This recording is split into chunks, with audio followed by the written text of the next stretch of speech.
মৃত্যু এমন একটা মেহমান যে দরজায় এসে দাঁড়ায়, তাকে ফিরিয়ে দেওয়ার মতো ক্ষমতা আমাদের এই দুনিয়ায় কোনো প্রাণীর নেই। অথচ আমরা কত অপরাধ করি, কত মানুষের টাকা পয়সা মেরে দিয়ে খাই, একটুও ভয় নাই। হ্যালো এভরিওয়ান, আসসালামু আলাইকুম। কেমন আছেন? আশা করি সবাই ভালো আছেন। আলহামদুলিল্লাহ, আমরাও ভালো আছি। তো সকালে উঠে সকালের রান্নাবাড়া শেষ করছি একবার, এখন আবার রান্নাবাড়া করতে আসছি। এটা হচ্ছে দুপুরে রান্নাবাড়া করব। সকালে নাস্তা তৈরি করছি আলু ভাজি, আর ছোটো মেয়ের জন্য ডিম ভাজি, আর রুটি বানাইছি, সাথে ছোটো মেয়ের জন্য পরোটা বানাইছি। মানে এক এক পদ রান্না করা লাগে। এই মেয়ে একটা খায়, সেই মেয়ে একটা খায়, আমি একরকম খাই। তো সকালে একচোট ঝামেলা শেষ আমার। এখন আবার দুপুরের ঝামেলা। এখন রান্না করব, মানে একটু শাক ভাজি করব, লাল শাক ভাজি। লাল শাক ভাজিটা আমারও অনেক পছন্দ, আমার ছোটো মেয়েরও অনেক পছন্দ। তো এখন লাল শাক ভাজি করব। আর কলিজা ফ্যাপসা ছিল আগের, তো এটা হচ্ছে এখন ভুনা করব। একটা আলু কেটে দিব ছোট ছোট করে। তো আলু দিয়ে আমি একটু হালকা একটু আলু দিয়ে ভুনা করি, আমার কাছে ভালো লাগে। তো ফ্যাপসাটা আমি পছন্দ করি, আমার বড় মেয়ে পছন্দ করে, আর কলিজাটা কিনে আনি সব সময়। এটা হচ্ছে তাহিয়া পছন্দ করে।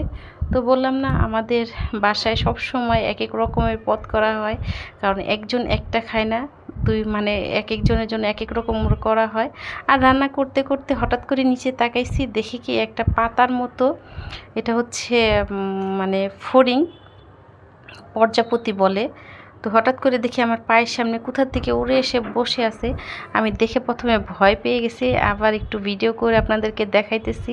আমি মনে করছি একটা কী ধরনের এটা প্রজাপতি, আমি কখনো এরকম দেখি নাই। তো হঠাৎ করে দেখে আমি ভয় পেয়ে গেছি, তো আবার একটু সাথে সাথে ভিডিও করলাম।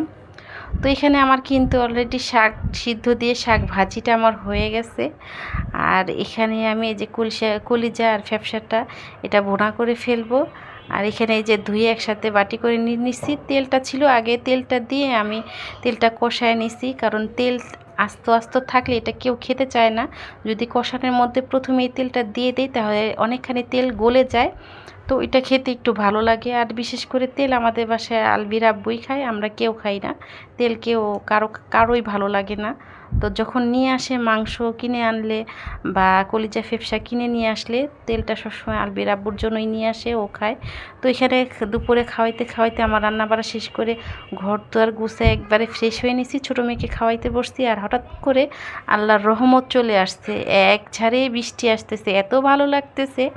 2-3 দিনের গরমের পর বৃষ্টি আসছে, অনেক ভালো লাগতেছে। কিন্তু বিশেষ করে সবচেয়ে খারাপ লাগে কি, রাস্তাঘাট যখন বৃষ্টিতে কাদা হয়ে যায় আর পানি জমে রাস্তাতে, অনেক খারাপ লাগে, তখন আর বের হইতে ইচ্ছা করে না। বিশেষ করে বাচ্চারা যখন স্কুলে যায়, বা আমার ছোটো মেয়ে বড় মেয়ে যখন স্কুলে নিয়ে আসি, তখন অনেক খারাপ লাগে। ছোটোটা তো নিয়ে যাই না, বড়রা তো বাধ্যগত এটা যাওয়া লাগবে, যেহেতু উপরে ক্লাসে পড়ে। তো হঠাৎ করে যখন মানে বিকেলে ঘুমানোর সময় আমি বৃষ্টিটা যখন জানলায় পড়তে দেখছি, এত ভালো লাগতেছে, আমার কাছে মনে হইতেছে যে আমি হাত দিয়ে একটু ছুঁই, এত ভালো লাগছে। তো এই যে হঠাৎ করে আবার আকাশ চমকাইতেছে, দেখেন অঝোর ঝাড়ায় বৃষ্টি পড়তেছে, আবার মানে আকাশ চমকাইতেছে, এখানে কারেন্ট চলে গেছে। অনেক ভালো লাগতেছে, অনেক দিন পর এরকম বৃষ্টির একটা অনুভূতি, আমার কাছে অনেক ভালো লাগতেছে। আমরা যখন মিরপুরে থাকতাম ছোট থাকতে, বৃষ্টি আসলেই ভিজতাম, অনেক ভিজতাম, কিন্তু এখন আর আগের মতো ভিজা হয় না।